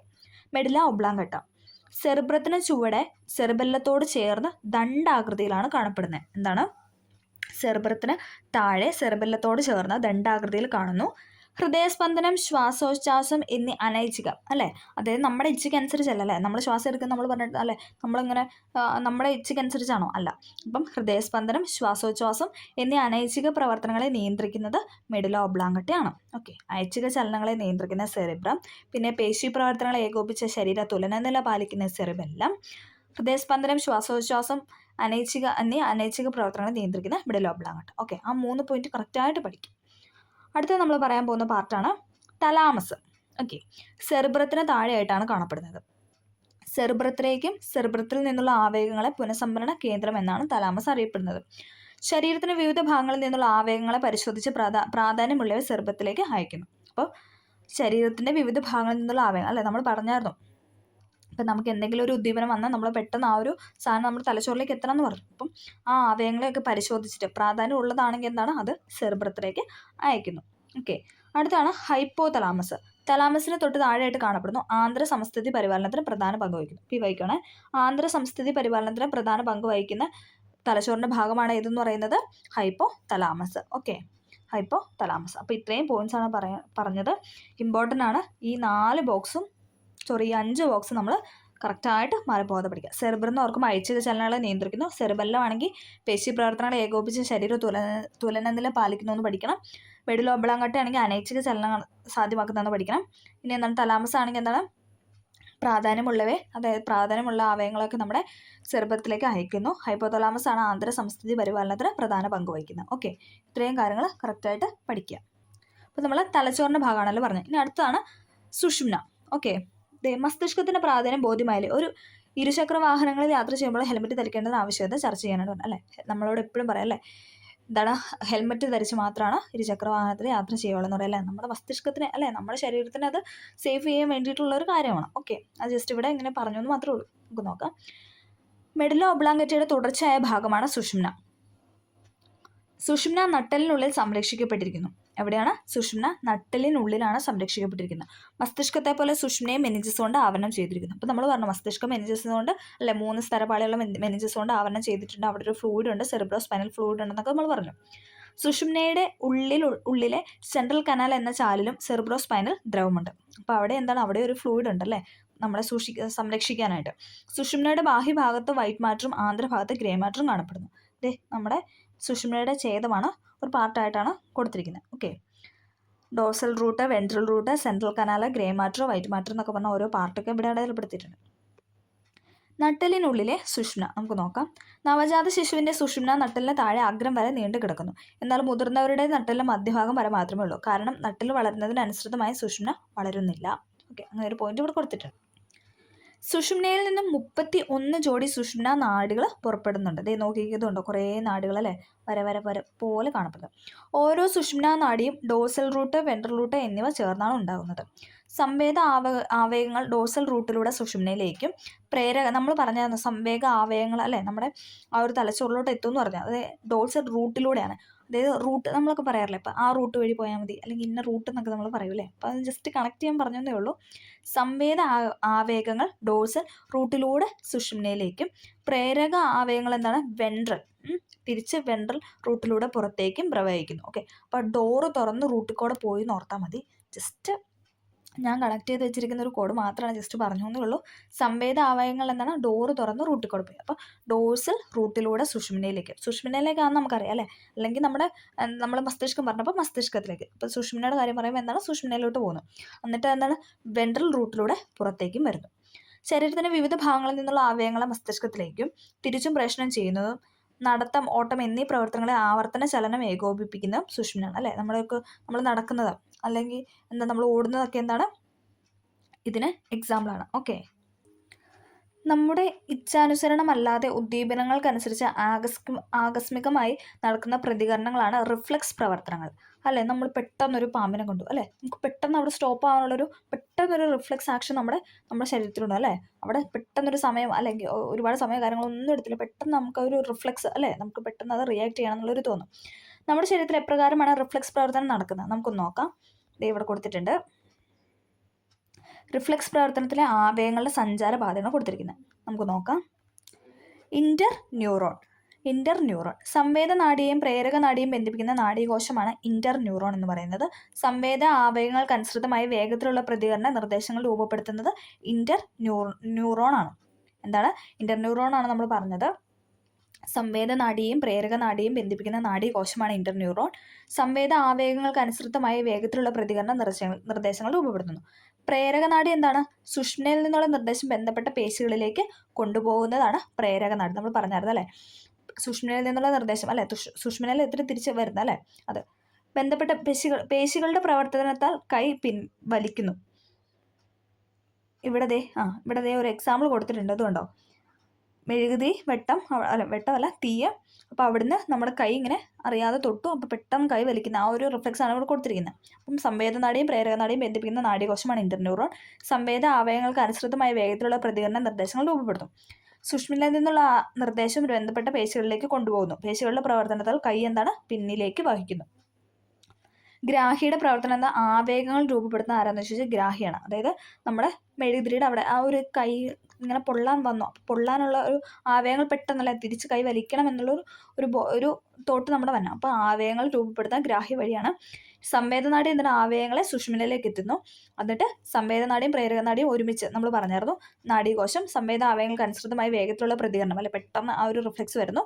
സുഷുമ്നയിൽ നിന്നുള്ള നിർദ്ദേശം ബന്ധപ്പെട്ട പേശികളിലേക്ക് കൊണ്ടുപോകുന്നു. ദെൻ കൈ പുറകോട്ട് ഭരിക്കുന്നതാണ് ബന്ധപ്പെട്ട പേശി എന്ന് പറയുന്നത്.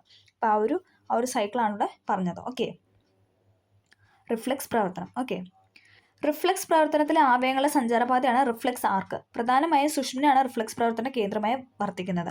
ഇത്തരം റിഫ്ലക്സുകളാണ് സ്പൈനൽ റിഫ്ലക്സുകൾ. എന്നാൽ എല്ലാ റിഫ്ലക്സുകളും സുഷുമ്നയുടെ നിയന്ത്രണത്തിലല്ല. കണ്ണിൽ പെട്ടെന്ന് പ്രകാശം പതിക്കുമ്പോഴോ ഏതെങ്കിലും വസ്തുക്കൾ കണ്ണിന് നേരെ വരുമ്പോഴോ നമ്മൾ അല്ലേ, അത് എന്താണ് നമ്മുടെ സുഷുമ്നയിലെ റിഫ്ലെക്സ് ആണോ? അല്ല അല്ലേ, അത് നമ്മുടെ ബ്രെയിൻ തലച്ചോറിലെ റിഫ്ലെക്സ് ആണ് അല്ലേ.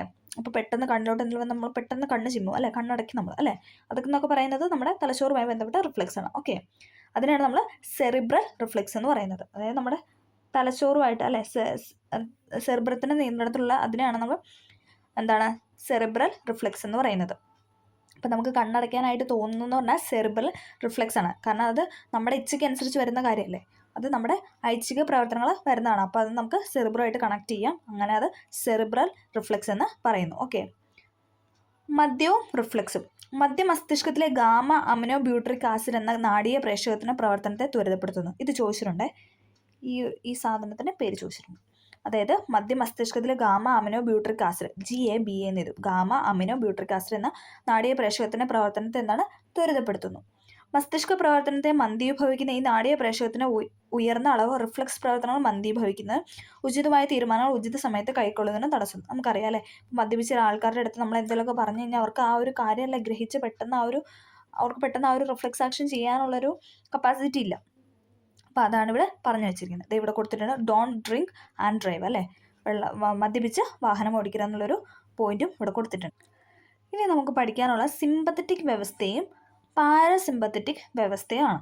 ഇത് രണ്ടും ഇമ്പോർട്ടൻ്റ് ആണ്, രണ്ടും ചോദിച്ചിട്ടുണ്ട്. നമുക്കിതിലെ പോയിന്റ്സ് എല്ലാം പറയാം, പക്ഷേ നിങ്ങൾ ഏതെങ്കിലും ഒരു കാര്യം മാത്രം പഠിക്കാം. ഒന്നെങ്കിൽ സിമ്പത്തറ്റിക് പഠിക്കുക, അല്ലെങ്കിൽ പാരാസിമ്പത്തറ്റിക് പഠിക്കുക. ഓക്കെ, രണ്ടും കൂടെ പഠിച്ചാൽ രണ്ടും കൂടെ ഒരു അവിയൽ പരുവായി പോവും. അപ്പോൾ എന്താ ചെയ്യേണ്ടതെന്ന് വെച്ചാൽ ഏതെങ്കിലും ഒരു വ്യവസ്ഥ, ഒരു സൈഡിലെ കാര്യങ്ങൾ മാത്രം പഠിക്കാം. അപ്പോൾ നമുക്ക് സിമ്പത്തറ്റിക് വ്യവസ്ഥ അത് പറയാം. ഓക്കെ, പാരാസിമ്പത്തറ്റിക് വ്യവസ്ഥ. അപ്പോൾ നമ്മൾ ഒന്നെങ്കിൽ അവിടെ എന്തെങ്കിലും ഒരു കാര്യം ഓർക്കുക. അതായത് നമ്മളിപ്പോൾ ഒരു പെട്ടെന്ന് പട്ടി നമ്മുടെ നേരെ കുരച്ചുകൊണ്ട് വന്നു, അല്ലെങ്കിൽ എന്താണ് ഒരു പാമ്പിനെ നമ്മൾ പെട്ടെന്ന് കണ്ടു, അതൊക്കെ വരുമ്പോൾ പെട്ടെന്ന് നമുക്കൊരു റിഫ്ലക്ഷൻ ആക്ഷൻ വരും അല്ലേ. അപ്പോൾ അത് വെച്ചിട്ടൊന്ന് കണക്ട് ചെയ്യുന്നതാണ് ഈ പാരാസിമ്പത്തറ്റിക് എന്ന് പറയുന്നത്. അപ്പോൾ എന്തെങ്കിലും ഒന്ന് ഓർക്കുക, ഒരു പട്ടി ഉരയ്ക്കുന്ന അല്ല അങ്ങനെ എന്തെങ്കിലും നമുക്ക് നേരെ വരുന്ന എന്തെങ്കിലും ഒരു കാര്യം ഓർത്തിട്ട് ഇത് പഠിച്ചു കഴിഞ്ഞാൽ നമുക്ക് കുറച്ചുകൂടെ ക്ലിയർ ആവും.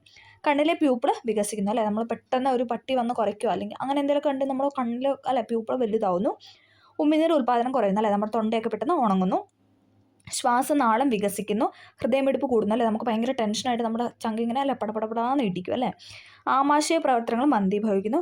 ഗ്ലൈക്കോജനെ ഗ്ലൂക്കോസ് ആക്കുന്നു. ഇതാണ് മെയിൻ പോയിന്റ്. ബാക്കിയെല്ലാം പഠിക്കണം, പക്ഷേ ഈ സാധനം ഇമ്പോർട്ടൻ്റ് ആണ്. ഗ്ലൈക്കോജനെ ഗ്ലൂക്കോസ് ആക്കുന്നു. അതായത് നോർമലായിട്ട് നമ്മൾ ഇരിക്കുമ്പോൾ എന്താണ് നമ്മുടെ ഗ്ലൂക്കോസിനെ ഗ്ലൈക്കോസിനാക്കിക്കൊണ്ടിരിക്കുകയാണ്. പക്ഷെ നമ്മൾ പെട്ടെന്ന് പേടിക്കുകയാണ് ചെയ്തത്. അപ്പോൾ എന്താണ് നേരെ ഓപ്പോസിറ്റാണ് ആ പ്രവർത്തനം നടക്കുക. അതായത് ഗ്ലൈക്കോജനെ ഗ്ലൂക്കോസ് ആക്കുന്നു. അപ്പോൾ അതൊന്ന് പഠിക്കുക. അപ്പോൾ പാരാസിമ്പത്തറ്റിക്കിനകത്ത് ഓപ്പോസിറ്റ് സംഭവമാണ് നടക്കുന്നതെന്ന് ഓർത്തിട്ട് നോർമൽ നമ്മൾ എന്താണ് ചെയ്യുന്നത്, നമ്മുടെ ശരീരം ഗ്ലൂക്കോസിനെ ഗ്ലൈക്കോജനാക്കുന്നു. അതല്ലാതെ നേരെ ഓപ്പോസിറ്റ് സംഭവം ചെയ്യുന്നതായിട്ട് പഠിക്കണം. പാരാസിമ്പത്തറ്റിക് എന്ന് പറഞ്ഞാൽ നമ്മൾ പെട്ടെന്ന് ഒരു പട്ടി കടിച്ചു ആ ഒരു ഇത് വെച്ചിട്ടാണ് നമ്മൾ കണക്ട് ചെയ്യുന്നത്. അപ്പോൾ നമ്മുടെ ശരീരത്തിൽ നടക്കുന്ന എല്ലാം എന്താണ് ഓപ്പോസിറ്റ് കാര്യങ്ങളാണ്. അപ്പോൾ എന്താണ് ഗ്ലൈക്കോജനെ ഗ്ലൂക്കോസ് ആക്കുന്നു. അത് മെയിനായിട്ട് പഠിക്കണം, മാറിപ്പോകാതെ പഠിക്കണം. കുടലിലെ പെരിസ്റ്റാൾസിസ് മന്ദീഭവിക്കുന്നു. മൂത്രാശയം പൂർവ്വസ്ഥിതി പ്രാപിക്കുന്നു. ഹോർമോൺ ഉൽപ്പാദനം കൂടുന്നു. നമ്മൾ ശരിക്കും പറഞ്ഞാൽ നമ്മൾ ടെൻഷൻ ആവുന്ന കാര്യമാണ് ഇവിടെ പറഞ്ഞിരിക്കുന്നത്. നമ്മുടെ കണ്ണിലെ പ്യൂപ്പിൾ വികസിക്കുന്നു. ഉമിനീർ ഉൽപ്പാദനം കുറയുന്നു. ശ്വാസനാളം വികസിക്കുന്നു. ഹൃദയമിടിപ്പ് കൂടുന്നു. ആമാശയ പ്രവർത്തനങ്ങൾ മന്ദീഭവിക്കുന്നു. ഗ്ലൈക്കോജനെ ഗ്ലൂക്കോസ് ആക്കുന്നു. കുടലിലെ പെരിസ്റ്റാൾസിസ് മന്ദീഭവിക്കുന്നു. മൂത്രാശയം പൂർവ്വസ്ഥിതി പ്രാപിക്കുന്നു. ഹോർമോൺ ഉൽപ്പാദനം കൂടുന്നു. ഓക്കെ, ഇതൊക്കെയാണ് എന്തെന്ന് പറഞ്ഞാൽ പാരാസിമ്പത്തറ്റിക് എന്ന് പറയുന്നത്. അപ്പോൾ ഇനി സിമ്പത്തറ്റിക് എന്നായിരുന്നു, നേരെ ഓപ്പോസിറ്റ് അല്ലേ. അപ്പം നമ്മൾ സിമ്പത്തറ്റിക് ആണ് പറയാൻ പോകുന്നത്. എന്തായിരിക്കും, കണ്ണിലെ പ്യൂപ്പിൾ ചുരുങ്ങുന്നു അല്ലേ. നമ്മൾ നോർമൽ അവസ്ഥയിൽ നമ്മുടെ പ്യൂപ്പിളെല്ലാം കുഞ്ഞായിട്ടല്ല ഇരിക്കുന്നത്, അതായത് ചുരുങ്ങുന്നു. ഓക്കെ, ആ ഒരു പേടിയൊക്കെ കഴിഞ്ഞാൽ ആ ഒരു ഇതൊക്കെ ഭയമൊക്കെ കഴിഞ്ഞാൽ ആ ടെൻഷനൊക്കെ വിട്ട് കഴിയുമ്പോൾ നമ്മുടെ കണ്ണിലെ പ്യൂപ്പിൾ എന്താണ് ചുരുങ്ങുന്നു. ഉമിനീർ ഉൽപ്പാദനം കൂടുന്നു അല്ലേ, നമ്മുടെ വായിലല്ല ഉമിനീരൊക്കെ വരുന്നു. ശ്വാസനാളം സങ്കോചിക്കുന്നു. ഹൃദയമിടിപ്പ് സാധാരണ നിലയിലാവുന്നു അല്ലേ. ആ ഒരു ടെൻഷനൊക്കെ കഴിഞ്ഞപ്പോഴത്തേക്കും ഓക്കെ നോർമൽ അല്ലേ, നോർമലായിട്ട് നമ്മുടെ ഹൃദയം ഇടിക്കുന്നു. ആമാശയ പ്രവർത്തനം സാധാരണ നിലയിലാവുന്നു. എന്താണ് മന്ദീഭവിച്ചായിരുന്നു അല്ലേ, നമ്മൾ ടെൻഷൻ ആയപ്പോഴത്തേക്ക് അതൊക്കെ മന്ദീഭവിച്ചായിരുന്നു. പിന്നെ എന്താണ് നോർമൽ അവസ്ഥയിലാവുന്നു. ഗ്ലൂക്കോസിനെ ഗ്ലൈക്കോജനാക്കുന്നു. ഇതാണ് ആ ഒരു പോയിന്റ് നമ്മൾ മാറിപ്പോകാതെ പഠിക്കേണ്ട ഒരു മെയിൻ പോയിന്റ് എന്താണ്. നോർമൽ അവസ്ഥയിൽ നമ്മുടെ ശരീരത്തിൽ എന്താണ് ഗ്ലൂക്കോസിനെ ഗ്ലൈക്കോജനാക്കുന്നത്. പക്ഷേ അതേസമയം നമ്മൾ ടെൻഷൻ ആകുമ്പോൾ എന്താണ് ഗ്ലൈക്കോജൻ നേരെ ഗ്ലൂക്കോസ് ആവുന്നു. ഓക്കെ, കുടലിലെ പെരിസ്റ്റാൾസിസ് സാധാരണ നിലയിലാകുന്നു. മൂത്രാശയം ചുരുങ്ങുന്നു. ഓക്കെ, ഇത്രയും പോയിന്റ്സ് ആണ് പഠിക്കുന്നത്. ഇതിനകത്ത് ഏതെങ്കിലും ഒരു സൈഡ് മാത്രം നിങ്ങൾ പഠിക്കുക. കൂടുതൽ എന്താണ് എന്തിനേലും കാണുന്നോ അങ്ങനെയൊക്കെ പഠിക്കുന്നതാണ് എളുപ്പം. അതാകുമ്പോൾ നമുക്ക് കണക്ട് ചെയ്യാനായിട്ട് പറ്റും അല്ലേ. ഇനി നോർമൽ അവസ്ഥയിലിരിക്കുന്ന നമ്മുടെ ശരീരത്തിനെ ഓർത്താലും മതി. ഏതാണോ നമുക്ക് ഉചിതം അതിനനുസരിച്ച് പഠിച്ച് മറക്കാതെ ഇരിക്കുക. ഓക്കെ, ഇനി നമ്മൾ പറയാൻ പോണ ലാസ്റ്റ് പോയിൻ്റാണ് നാഡീവ്യവസ്ഥയെ ബാധിക്കുന്ന രോഗങ്ങൾ. ഇതും ചോദിച്ചിട്ടുണ്ട്, അങ്ങോട്ടും ഇങ്ങോട്ടും ഇട്ട് നമ്മളെ കുഴപ്പിക്കാറുമുണ്ട്. അതുകൊണ്ട് ഇതും കറക്റ്റായിട്ട് പഠിക്കുക. എന്താണ് നാഡീവ്യവസ്ഥയെ ബാധിക്കുന്ന രോഗങ്ങൾ? അൽഷിമേഴ്സ്, പാർക്കിൻസൺ, അപസ്മാരം. ഇത് മൂന്നാണ് മെയിനായിട്ട് എസ് തന്നിരിക്കുന്ന 3 രോഗങ്ങൾ എന്ന് പറഞ്ഞു കഴിഞ്ഞാൽ നമ്മൾ പഠിച്ചേ പറ്റുള്ളൂ. ഓക്കെ, ആദ്യം പറയുന്നത് അൽഷിമേഴ്സ് ആണ്. മസ്തിഷ്കത്തിലെ നാഡീകലകളിൽ ആലയമായ ഒരു തരം പ്രോട്ടീൻ അടിഞ്ഞുകൂടുന്നു, ന്യൂറോണുകൾ നശിക്കുന്നു. അപ്പം അതിൽ മെയിനായിട്ട് പഠിക്കുന്ന ന്യൂറോണുകൾ നശിക്കുന്ന ഒരു അവസ്ഥയാണ് ചോദിക്കാറ് കൂടുതലും. അങ്ങനെയാണ് കണ്ടിട്ടുള്ളത് കൂടുതലും. ഇതും പഠിക്കണം, കാരണം 2 പോയിന്റ് എസ് തന്നിട്ടുള്ളതാണ്. മസ്തിഷ്കത്തിലെ നാഡീകലകളിൽ ആലയമായ ഒരു തരം പ്രോട്ടീൻ അടിഞ്ഞുകൂടുന്നതാണ് അൽഷിമേഴ്സ്, ന്യൂറോണുകൾ നശിക്കുന്നു. ലക്ഷണം എന്താണ്? കേവല ഓർമ്മകൾ പോലും ഇല്ലാതാവുക അല്ലേ. നമുക്കറിയാം അല്ലേ, പ്രായമായവരിലൊക്കെ എന്താണ് അവർക്ക് ഓർമ്മയൊക്കെ നഷ്ടപ്പെടുക അല്ലേ. നമുക്കറിയാം, നമ്മുടെ നിത്യജീവിതത്തിൽ നമ്മളിതൊക്കെ കാണുന്നതാണ്. കൂട്ടുകാരെയും ബന്ധുക്കളെയും തിരിച്ചറിയാൻ കഴിയാതെ വരിക, ദിനചര്യകൾ പോലും ചെയ്യാൻ അല്ലേ. അവർക്കിപ്പോൾ ആരെങ്കിലും അച്ഛനോ അമ്മയോ അല്ലെങ്കിൽ ബന്ധുക്കളോ ആരും വന്നു കഴിഞ്ഞാൽ അവർക്ക് അറിയത്തില്ല. അതോടൊപ്പം എന്താണ് അവരുടെ ആ ഒരു നോർമൽ റുട്ടീനൊന്നും ചെയ്യാനുള്ള ആ ഒരു ഓർമ്മ അവർക്കില്ല അല്ലേ. അതൊക്കെയാണ് എന്താണ് അൽഷിമേഴ്സിൻ്റെ ലക്ഷണം എന്ന് പറയുന്നത്. ന്യൂറോണുകൾ നശിക്കുന്ന ഒരുതരം അവസ്ഥയാണ്. മസ്തിഷ്കത്തിലെ നാഡീകലകളിൽ ആലയമായ ഒരുതരം പ്രോട്ടീൻ അടിഞ്ഞുകൂടുന്ന ഒരവസ്ഥയാണ് ഇതെന്ന് പറഞ്ഞാൽ അൽഷിമേഴ്സ്. രണ്ടാമത്തെ പോയിന്റാണ് പാർക്കിൻസൺസ്. അതിൽ ചോദിക്കുന്നതാണ് മസ്തിഷ്കത്തിലെ പ്രത്യേക ഗാംഗ്ലിയോണുകളുടെ നാശം. ഇത് മൂലമുണ്ടാകുന്ന അവസ്ഥ ഏതാണെന്ന് ചോദിക്കാറ്, അത് കണ്ടിട്ടുണ്ട്. അതുപോലെ തന്നെ തലച്ചോറിലെ ഡോപ്പമിൻ എന്ന നാഡീപ്രക്ഷത്തിൻ്റെ ഉൽപ്പാദനം കുറയുന്നു. ഡോപ്പമിൻ കുറയുമ്പോഴും എന്താണ് പാർക്കിൻസൺസ്. ഇത് രണ്ടും ചോദിച്ചിട്ടുണ്ട് കേട്ടോ. മസ്തിഷ്കത്തിലെ പ്രത്യേക ഗാംഗ്ലിയോണുകളുടെ നാശം, അതോടൊപ്പം എന്താണ് തലച്ചോറ് ഡോപ്പമിൻ എന്ന നാഡീപ്രക്ഷത്തിൻ്റെ ഉൽപ്പാദനം കുറയുന്നതും എന്താണ് പാർക്കിൻസൺസിന് കാരണമാണ്. ഇനി അതിൻ്റെ ലക്ഷണമാണ് ശരീര തുലനനില നഷ്ടപ്പെടുന്നു അല്ലേ. നമ്മൾ പറഞ്ഞായിരുന്നു ശരീര തുലനനില ബാധിക്കുന്ന അവയവം ഏതായിരുന്നു? സെറി ബെല്ലമായിരുന്നു അല്ലേ. അപ്പോൾ അത് നഷ്ടപ്പെടുകയാണ് ഇതെന്നാണ് പാർക്കിൻസൺസ് തന്നെ. പേശികളുടെ ക്രമരഹിതമായ ചലനം, ശരീരത്തിന് വിറയൽ, വായിൽ നിന്ന് ഉമിനീർ ഒഴുകുക. നമുക്കറിയാലോ ചിലർ ഇങ്ങനെ കിടാന്നിങ്ങനെ വിറച്ചുകൊണ്ടിരിക്കും അല്ലേ. അപ്പോൾ അതൊക്കെ എന്ന് പറഞ്ഞാൽ പാർക്കിൻസൺസിൻ്റെ ഒരു ലക്ഷണമാണ്. ശരീര തുലനനില നഷ്ടപ്പെടും അല്ലേ. അവർ പെട്ടെന്ന് ഇങ്ങനെ വീഴാനൊക്കെ പോകുന്ന പോലെ ആവും. പേശികളുടെ ക്രമരഹിതമായ ചലനം, അതുപോലെ തന്നെ ശരീരത്തിന് വിറയൽ, വായിൽ നിന്ന് ഉമിനീർ ഒഴുകുക. ഓക്കെ, അതൊക്കെയാണ് എന്തെന്ന് പറയുന്നത് പാർക്കിൻസൺസിൻ്റെ ലക്ഷണം എന്ന് പറയുന്നത്. അടുത്താണ് അപസ്മാരം. തലച്ചോറിൽ തുടർച്ചയായി ക്രമരഹിതമായ വൈദ്യുത പ്രവാഹം ഉണ്ടാകുന്ന ഒരു രോഗമാണ് അപസ്മാരം എന്ന് പറയുന്നത്. എന്താണ്? തലച്ചോറിൽ തുടർച്ചയായി ക്രമരഹിതമായ വൈദ്യുത പ്രവാഹം ഉണ്ടാകുന്ന ഒരു രോഗമാണ് അപസ്മാരം. തുടരെയുള്ള പേശി സങ്കോചം മൂലമുള്ള സന്നി, വായിൽ നിന്ന് നുരയും പതയും അല്ലേ. നമുക്കറിയാം പെട്ടെന്ന് ഇങ്ങനെ അല്ലെ ഫിക്സ് വന്ന പോലെ അല്ലേ, നുരയൊക്കെ പതയൊക്കെ വന്ന് പിന്നെന്താ അവർ പല്ലൊക്കെ ഇങ്ങനെ കടിച്ചു പിടിക്കും അല്ലേ. ആ ഒരു അവസ്ഥ എന്ന് പറയുന്നതാണ് എന്തെന്ന് പറഞ്ഞാൽ അപസ്മാരം. തുടർന്ന് രോഗി എന്താണ് അബോധാവസ്ഥയിലാവുന്നു. ആ ഒരു ലക്ഷണമാണ് എന്തെന്ന് പറയുന്നത് അപസ്മാരം എന്ന് പറയുന്നത്. അപ്പോൾ 3 രോഗങ്ങളെപ്പറ്റി നമ്മൾ പറഞ്ഞു. അൽഷിമേഴ്സ്, പാർക്കിൻസൺസ്, അപസ്മാരം. അൽഷിമേഴ്സ് എന്തായിരുന്നു? ന്യൂറോണുകൾ നശിക്കുന്നു. പാർക്കിൻസൺസ് ആണ് ഗാംഗ്ലിയോണുകളുടെ നാശം, അതോടൊപ്പം എന്താണ് തലച്ചോറിൽ ഡോപ്പമിൻ എന്ന നാഡീപ്രക്ഷത്തിൻ്റെ ഉൽപ്പാദനത്തിന് കുറവ്. അപസ്മാരം തലച്ചോറിൽ തുടർച്ചയായി ക്രമരഹിതമായ വൈദ്യുത പ്രവാഹം ഉണ്ടാകുന്നതാണ്. ഓക്കെ, അപ്പോൾ നമ്മൾ ഈ ചാപ്റ്ററിൽ എന്താണ് അറിയാനും പ്രതികരിക്കാനും അല്ലെ. ഈ ചാപ്റ്ററിനകത്ത് നമ്മൾ കുറേ കാര്യങ്ങൾ പഠിച്ചില്ല. ആദ്യം നമ്മൾ ഉദ്ദീപനം പറഞ്ഞു അല്ലെ, വിശപ്പ്, ദാഹം, അങ്ങനെയുള്ള കുറേ കാര്യങ്ങൾ പറഞ്ഞു. പിന്നെ നമ്മൾ എന്താണ് നാഡീകോശത്തിനെ പറ്റി പറഞ്ഞു, ഡെൻഡ്രൈറ്റ്, ഡെൻഡ്രോണ്, പിന്നെ ആക്സോണൈറ്റ് അല്ലേ, അതൊക്കെ നമ്മൾ പറഞ്ഞു വെച്ചു. പിന്നെ നമ്മൾ ആ ഓരോ പാർട്ടും അല്ലേ എടുത്തെടുത്ത് അതിൻ്റെ ഓരോ ധർമ്മങ്ങളൊക്കെ പറഞ്ഞു. പിന്നെ മൈലിൻ ഷീത്ത് അല്ലേ അത് പറഞ്ഞു. പിന്നെ ഒളിഗോ ഡെൻഡ്രോസൈറ്റ് അങ്ങനെയുള്ള അതിൻ്റെ ആ പോയിന്റ് പറഞ്ഞു. പിന്നെ എന്താണ് നമ്മൾ പറഞ്ഞത്? പിന്നെ നമ്മൾ വിവിധ തരത്തിലുള്ള നാഡികൾ പറഞ്ഞല്ലേ. സംവേദ നാഡിയുണ്ട്, പിന്നെ ഏതാണ് പ്രേരക നാഡി, പിന്നെ സമ്മിശ്ര നാഡി അല്ലേ, രണ്ടും കൂടെ ചേരുന്ന നാഡികൾ പറഞ്ഞു. പിന്നെ നാഡി വ്യവസ്ഥ പറഞ്ഞു അല്ലേ. എന്താ ശിരോനാഡികളുണ്ടാവും, സുഷുമ്ന നാഡികൾ അല്ലേ, 12 ജോഡി 31 ജോഡി, അതൊക്കെ നമ്മൾ പറഞ്ഞു. പിന്നെ മസ്തിഷ്കം പറഞ്ഞു. അത് കഴിഞ്ഞ് നമ്മൾ എന്താണ് മെനിഞ്ചസ് അങ്ങനത്തെ കാര്യങ്ങളൊക്കെ പറഞ്ഞു കഴിഞ്ഞിട്ട് നമ്മൾ പിന്നെ cerebrum, cerebellum, thalamus, hypothalamus, middle oblongata, അതൊക്കെയായിരുന്നു അല്ലേ. പല പാർട്ടുകൾ നമ്മൾ പറഞ്ഞു. പിന്നെ നമ്മൾ സുഷുമ്നയെ പറ്റി ഡിസ്കസ് ചെയ്തു. പിന്നെ നമ്മൾ റിഫ്ലെക്സ് പ്രവർത്തനം അല്ലേ നമ്മൾ പറഞ്ഞു. പാരാസിമ്പത്തറ്റിക് ഉണ്ട്, സിമ്പത്തറ്റിക്, അങ്ങനെയുള്ള 2 കാര്യങ്ങൾ പറഞ്ഞു. പിന്നെ ലാസ്റ്റ് നമ്മൾ പറഞ്ഞു വെച്ച പോയിന്റ് ആയിരുന്നു ഇതെന്ന് പറഞ്ഞാൽ ഇതല്ലേ രോഗങ്ങൾ അല്ലേ, നാഡീവ്യവസ്ഥയെ ബാധിക്കുന്ന രോഗങ്ങൾ, അൽഷിമേഴ്സ്, പാർക്കിൻസൺ, അപസ്മാരം. അപ്പം ഇത്രയും പോയിന്റാണ് നമ്മൾ ഈ ചാപ്റ്ററിനകത്ത് ഡിസ്കസ് ചെയ്തത്. എല്ലാം വിവേകമായിട്ട് ചോദിച്ചിട്ടുള്ള, റിപ്പീറ്റ് ചെയ്ത് ചോദിച്ചുകൊണ്ടിരിക്കുന്നതുമായ ഒരു ചാപ്റ്ററാണിത്. അപ്പോൾ എല്ലാവരും അത് സ്കിപ്പ് ചെയ്ത് പഠിക്കാനായിട്ട് ശ്രമിക്കുക. എന്തെങ്കിലും ഡൗട്ടോ കാര്യങ്ങളോ ഉണ്ടെങ്കിൽ കമൻറ്റ് ചെയ്യാനും ഓർത്ത് വെക്കുക. പിന്നെന്താണ്, അപ്പം എല്ലാവർക്കും ക്ലാസ് ഹെൽപ്ഫുള്ളായെന്ന് വിചാരിക്കുന്നു. ഹെൽപ്ഫുള്ളായെങ്കിൽ തീർച്ചയായും ലൈക്ക് ചെയ്ത് സപ്പോർട്ട് ചെയ്യുകയും ചെയ്യുക. Okay, thank